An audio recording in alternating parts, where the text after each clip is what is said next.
এই ফুলবাড়ী উপজেলার চীনা যুবকের যে শ্বশুর বাড়িতে আগমন উপলক্ষে যে কন্টেন্ট আপনারা, যে ভিডিও প্রতিবেদন আপনারা দেখেছেন, সেটা হয়তো অনেকেই কৌতূহলবশত, অনেকেই চাঞ্চল্যকর বশত নিয়েছেন।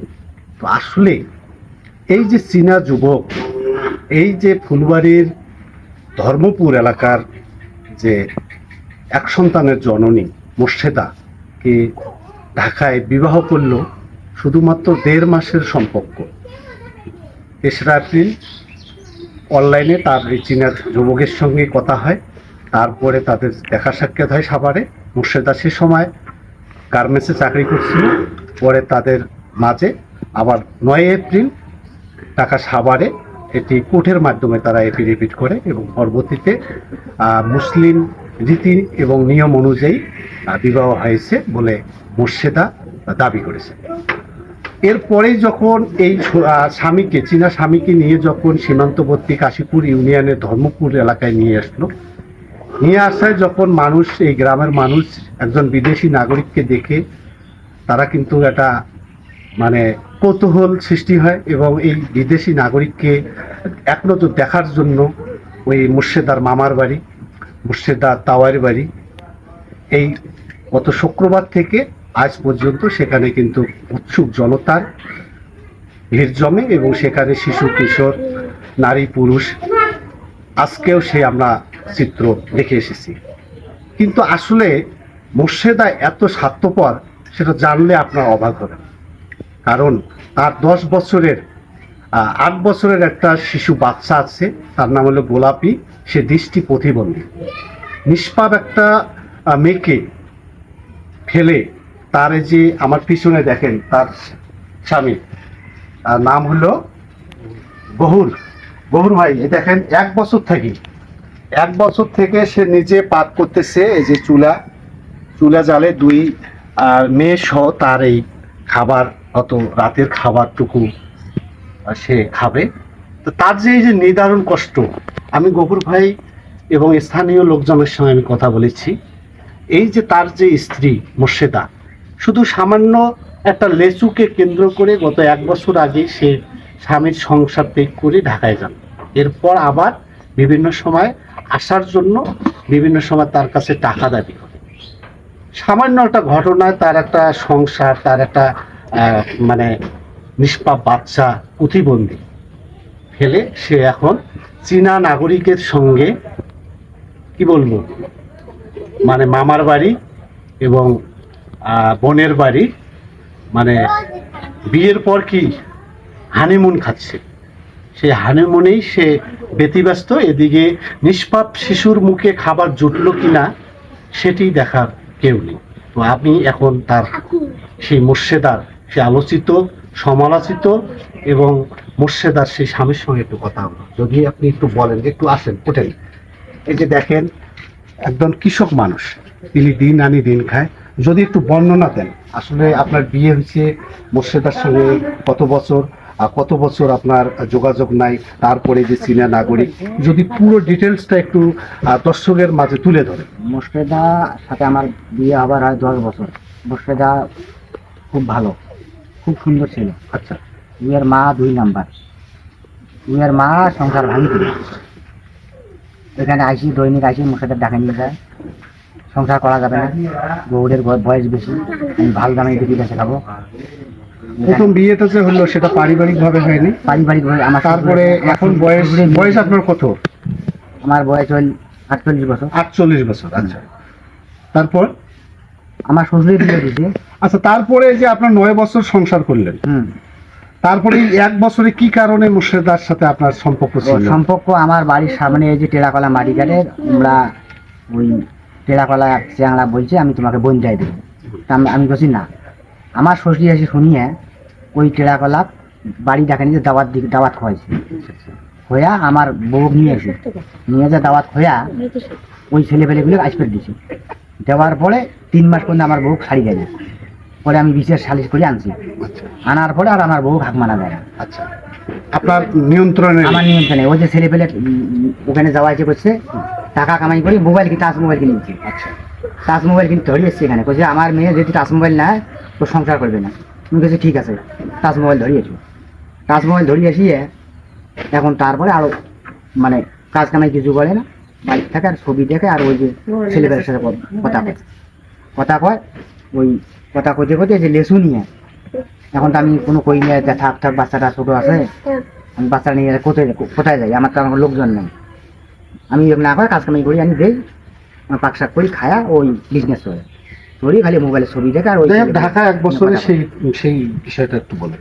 ঢাকায় 1 বছর থাকিয়ে থাকতেছে, টাকা পয়সা কামাই করতেছে, ওদের মাক পাড়ি দিয়েছে, আপনাকে 1 টাকাও দেয়নি? 10টা পয়সা দেয় নাই, আমার বাচ্চা একটা জামা কিনে দেয়নি, আমার বাচ্চার কথা জামার কথা কয়, আমার বাচ্চার কথা টাকার কথা কয় কয় ওদের মা নেয়। ঢাকা থাকা উনি আমার অবস্থায় কি বাচ্চাকে আপনার কাছে দিতেন। আসার জন্য কি কোনো অর্থ করি? ঢাকার থেকে আসার জন্যে মানে রেডি হয়েছে, আমার একটা টাকা চাইছে, আমি পরে 10,000 টাকা পাঠিয়ে দিলাম গাছ গাছলা বেঁচে যাওয়ার পরে ওই গাড়ি চলবে, এই ব্যাপারে তো এর মা শুনছে, শোনার পরে এর মা কই আগে মোবাইলে আগে টাকা ঢুকিয়ে আনি, মিনিট কার্ড ঢুকিয়ে আনি, তোকে গৌড়ে বাড়ি যাওয়ার দেই, পরে ফোন করছি এর মা মিনিট কার্ড ঢুকি, ফোন করিয়ে পরে বলছি যে আর গহপুরের বাড়ি যাওয়া যাবে না, পরে ওই ওই বিঘে আগে আমি ফোন করি বলে আমি আর যাবো না, তোমার কই তুমি খাও, আমার করি আমি খাই তখন থেকে ডিপোজ হয়নি? না, তখন তো ডিভেস হয়নি, আমি সেলাতেই কই আমার টাকা পয়সা দাও, আমার ডিভেস দাও, আমার টাকা পয়সাগুলো যে নিয়ে গেলেন, কত পরিমাণ টাকা দিচ্ছে এই খবর? প্রায় 8-10 লাখ টাকা আমি টান দিছি এই সংসার থেকে, গরু বেচা, জমি বেচা, মনে করো এই গায়ে খাটা, নুন তোলা, অনেক টাকা টান দিছে, বাড়ির কোনো জিনিস নেই, বাড়ির একে আসবাবপত্র আছে কেনা পর্যন্ত টুক লাগানি নিয়ে গেছে। এখন যে যে সে চীনা নাগরিককে নিয়ে আসলো বিয়ে করে, সেটার অনুভূতি, সেটার দেশে আমার কাছে কোনো অনুমতি নেয় নাই, আমি জানিও না, স্বামী হিসেবে যে অনুমতি দেয় না আমার কিছু বলেনি, বলে মাও বেরিয়ে ওনাদের অনেক ই করছে, বসগবি পরশুর দিন এত আমার কাজী আলম কাজী কয় আপনি গৌর ভাই না, হ্যাঁ, বলে আপনার বউ আপনাকে একতরফা ডিভোর্স দিল, ঠিক আছে এই কথা কয় অনেক আছে, আমি আমাকে ডিভোর্স দেয়, একতরফা কি ডিভোর্স হয়? একতরফা ডিভোর্স যখন দিল আমি কই ঠিক আছে, আমি সকালে দেখি, বিষয় পরে কথা হবে। হ্যাঁ সকালে উঠি আমি দেখি এখন ভিডিও সকালে বাড়ি, আমার তার মোবাইল নেই, ইয়েল তোমার বউয়ের বিয়ে হয়েছে করে সিনিয়র লোকের থেকে, তা আমার তো এখানে কাজ কামের তাল, আমি কামলা দিয়ে খাই, আমি কোটে যাই টাকালা খাই যাই, কিছু আমার কস জায়গা আছে, তারপর এখন মানুষ হইয়ে লাগ নাগাইছে যাইতেছে আসতেছে, এখন কি আপনার সাথে ডিপোজ হলো না, চীনের নাগরিকের সাথে বিয়ে হলো, তারপরে আমার ডিভোর্সের কাগজ দেয় নাই, দেয়নি?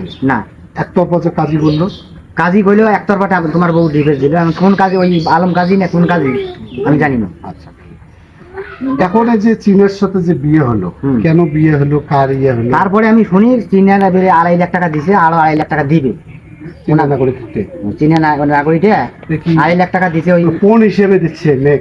2.5 লাখ টাকা দিছে আমার শরীর, হ্যাঁ, কিছুদিন আগে 1.5 লাখ দিছে, কালকে দিছে 1 লাখ, 2.5 আরো লাখ দিছে। হ্যাঁ আরো দিবে 2.5 লাখ, এটা কিভাবে দিয়ে জানেন? জমি কিনি বাড়ি করে দিবে আমার শরীর, এখানে? এখানে বাড়ি করে দিবে, আর ওনার বউ হ্যাঁ, বেটিক নিয়ে যাবে 30 তারিখে বিদেশ, এখন বিদেশ নিয়ে যায় বেচাইবে না সংসার করে খাইবে এটা আমি জানি না, এই যে মাসুম মেয়েটা, আর আমার যে টাকা পয়সা গুলো নিয়ে গেল হুম। এটা কে দিবে, আমি এলাকা কাজ জানি না। আমি এখন আইনে আসেন না, এই যে মেয়েটার সাথে কথা হয়নি তার মা? তার মা প্রতিদিনে কথা হয়, এই গত 4-5 দিন না কথা? আমার সাথে কোনো কথা হয়নি, আচ্ছা, এই যে এখন যে একতরফা যে ডিভোর্স দিল আপনার কাজী, এটা কি আপনাদের ধর্মের মধ্যে একতরফা ডিভোর্স হয় কি? একতরফা ডিভোর্স হয় না তো, তাহলে আপনি সেই পদক্ষেপ নিলেন? আমার তো জিজ্ঞেস করবে আমি পদক্ষেপ নিব, আচ্ছা, পদক্ষেপ নিতে গিয়ে যদি ফির আবার উল্টে আপনাকে দেনমোহর দাবি করে? এর দাবি করে আমি দিব, কিন্তু আমার তো আপনার কাছে আমার কাছে নিয়ে গেছে ছিলে দিবে না, আমার এখান থেকে যে 8-10 লাখ টাকা নিয়ে গেল, আমাকে 1 বছর থেকে ঘুরে এলো, আমি নিজে রান্না করে খাই, আমার একটা প্রতিবন্ধী বাচ্চা নিয়ে আমি বেড়াই, আমি কামলা দিয়ে খাই, সে আমার টাকা পয়সা গুলো দিবে না, ওরা বেটি দিয়ে সংসার না করাক, আমার তো টাকাটা দিবে। তাহলে এই যে সংসার না হওয়ার পিছনে আপনার শাশুড়িকে দায়ী করছেন? আমার শাশুড়ি 1 নম্বরে আমার বউ এই খারাপ পথে নিয়ে যাবে। আপনার বউ আগে এই না, আমার বউ 7-8 বছর খুব খুব ভালো ছিল? খুব সুন্দর। দর্শক যেমনটি শুনছিলেন যে মুর্শেদার যে প্রথম স্বামী এবং এই আব্দুল গহুরের কাছে যে তথ্যগুলো আপনারা পেলেন এবং সেগুলো তথ্যের ভিত্তিতে আপনারাই বিচার করবেন যে আসলে এই গহুরের দোষ নাকি মুর্শেদার দোষ। এখন আপনারা মনে করবেন যে দেখেন মুর্শেদা কিন্তু একদম কালো, কালো কিন্তু জগতের আলো, এখন কালো ছুঁড়ে ফেলে এখন সাদার পিছনে ছোটা। এখন এলাকায় কিন্তু এই কথাগুলো হয়েছে, এটা আমার কথা নয়, এটা এলাকাবাসীর কথা।